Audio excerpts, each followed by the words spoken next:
നിങ്ങളുടെ favourite shows ഇനി ഒരിക്കലും മിസ്സാവില്ല. ഇപ്പോൾ C5 കാണും നിങ്ങളുടെ ഫേവറേറ്റ് ഷോസ് തികച്ചും സൗജന്യമായി.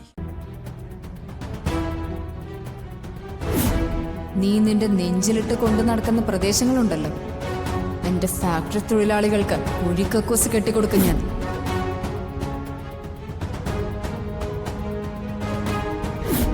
ഇനി ഞാനൊരു വരവ് വരും, ഇവിടെയുള്ള സകലതും പിഴുതെറിയാൻ.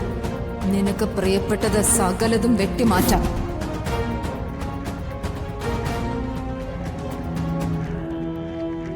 ചടങ്ങ് കഴിയുന്നത് വരെ ഞാനിവിടെ ഉണ്ടാവും. അത് കഴിഞ്ഞിട്ടുള്ള കാര്യം അറിയാലോ. ഹരിക്ക് ഏറ്റവും ഇഷ്ടപ്പെട്ട സ്ഥലത്ത് നമ്മൾ കാണുന്നു.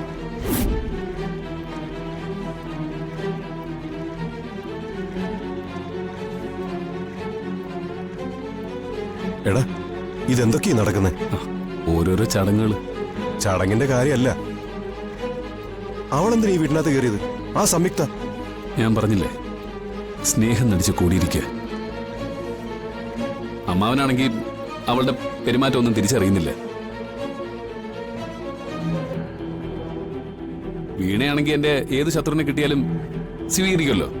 ഇത് അപകടമാണ് ഹരി. എത്രയും പെട്ടെന്ന് ഇത് വിലക്കണം. വേണം. അതിനുള്ള മാർഗങ്ങളാണ് ഞാൻ ആലോചിച്ചുകൊണ്ടിരിക്കുന്നത്. കാട്ടുവള്ളി ചുറ്റുന്നത് പോലെ അവൾ ചുറ്റിപ്പിടിച്ചിരിക്കുക. പടർന്നു കഴിഞ്ഞാൽ പിന്നെ നിലനിൽപ്പുണ്ടാവില്ല.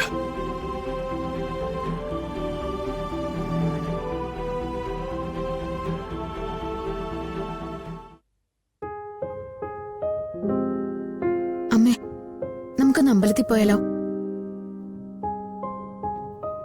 എനിക്കറിയാം, അമ്മയ്ക്കിപ്പോ ഭഗവാനോട് പരാതി പറയാനുണ്ട്.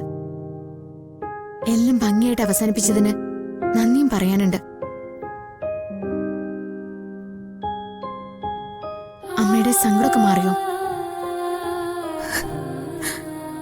അവൾ അങ്ങനെ ഇരുന്ന് കരയുന്നത് കണ്ടപ്പോ വിശ്വസിക്കാതെ പിന്നെങ്ങനെയാ മോളെ? അവള് തെറ്റൊന്നും ചെയ്യില്ലമ്മേ. അവള് അമ്മ പറയുന്ന വാക്കിന്റെ അർത്ഥവും ആഴമൊക്കെ മനസ്സിലാക്കുന്ന കുട്ടിയായിരിക്കും. ഇനി ഇതുപോലുള്ള ഏത് സിറ്റുവേഷനിൽ പോയാലും അവളുടെ മനസ്സിൽ അമ്മയുടെ മുഖമായിരിക്കും. ആശ്വസിപ്പിക്കാൻ നിന്നെ കഴിഞ്ഞിട്ടേ ആളുള്ളൂ. പിന്നെ അല്ലാതെ അമ്മ തളർന്നിരിക്കുന്നത് കണ്ട എനിക്ക് സഹിക്കാൻ പറ്റുമോ? അമ്മയുടെ മുഖത്തേക്ക് നോക്കുമ്പോഴാ എനിക്ക് ജീവിക്കാനുള്ള കൊതി തന്നെ ഉണ്ടാവുന്നത്. ജ്യോതി ഇപ്പോഴും കരച്ചിൽ നിർത്തിയിട്ടില്ല.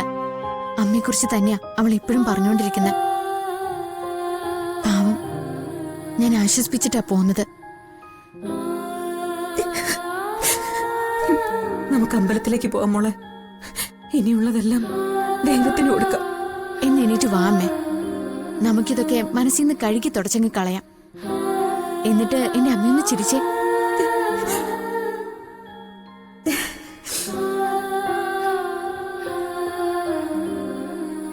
എന്റെ തണല, അത് വാടാതെ നോക്കണ്ടേ ഞാൻ?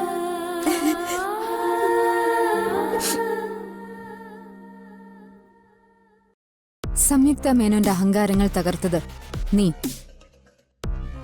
എന്റെ മനസ്സിലെ കോട്ട പൊളിച്ച് അകത്ത് വന്നതും നീ.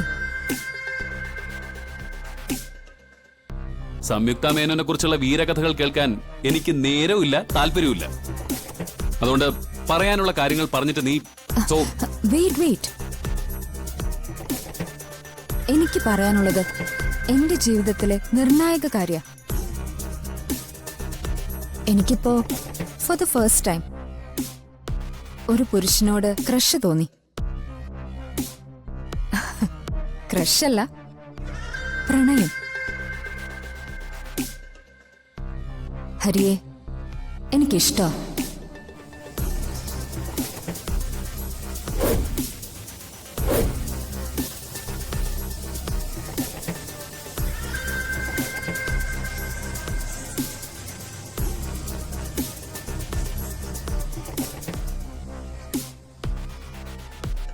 ഇനിയുള്ള എന്റെ ജീവിതത്തിൽ ഹരി എന്റെ കൂടെ ഉണ്ടായിരിക്കണമെന്ന് എനിക്ക് തോന്നി.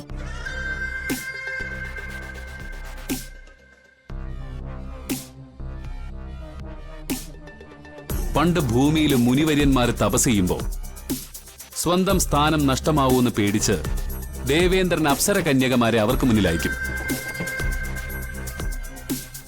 ആടിയും പാടിയും കൊഞ്ചിയും കുഴഞ്ഞും ലക്ഷ്യത്തിൽ നിന്നും ആ മഹാമുനിമാരെ പിന്തിരിപ്പിക്കും.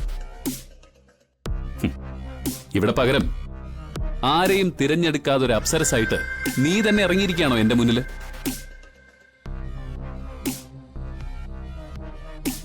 നീ എന്താ ഈ നാട്ടിലെ ആണുങ്ങളെ കുറിച്ച് കരുതിയിരിക്കുന്നത്? തൊലി വെളുപ്പും അല്പം സ്റ്റൈലിഷ് ആണെന്നൊരു തോന്നലും വെച്ച് ഇവിടെ ഉള്ളവരുടെ മനസ്സിളക്കാന്നോ? അത് നീ പ്രതീക്ഷിക്കണ്ട. ഇവിടെ ഉള്ളവർക്ക് നിന്നെ പോലെയുള്ളവളെ നിർത്തേണ്ടത് എങ്ങനെയാണെന്ന് കൃത്യമായൊരു ധാരണയുള്ളവര്. അതായത് ഈ ഞാനടക്കമുള്ള ഇവിടുത്തെ ആൺകൂട്ടം.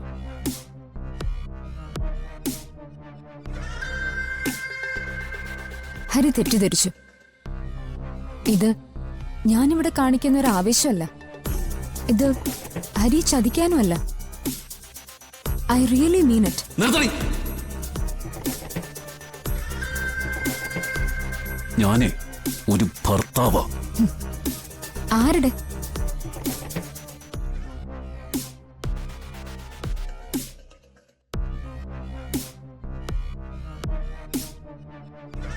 വീണയും ഹരിയുമായിട്ടുള്ള ബന്ധം എന്താണെന്ന് എനിക്ക് നന്നായിട്ടറിയാം.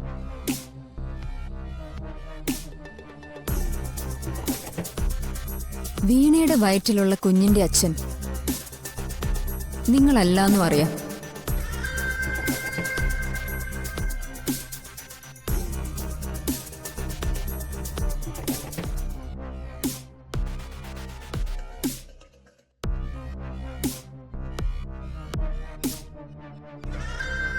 പിന്നെന്താ ഭർത്താവെന്ന് പറഞ്ഞതിന്റെ അർത്ഥം?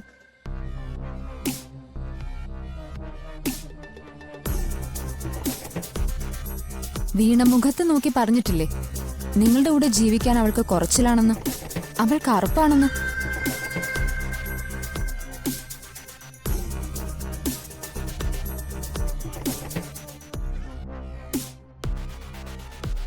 എന്നിട്ടും എന്തിനാ അങ്ങനെ ഒരു ജീവിതവുമായി മുന്നോട്ട് പോകുന്നത്?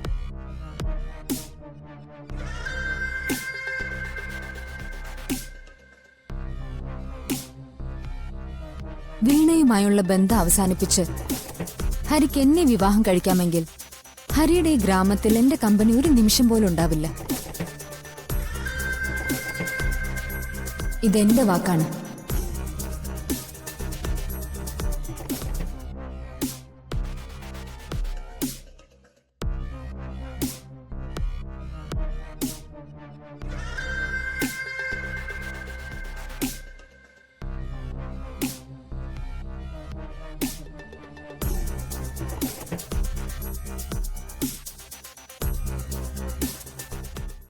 ഡൗൺലോഡ് ചെയ്യൂ C5 ആപ്പ്. കാണൂ എല്ലാ എപ്പിസോഡുകളും സൗജന്യമായി.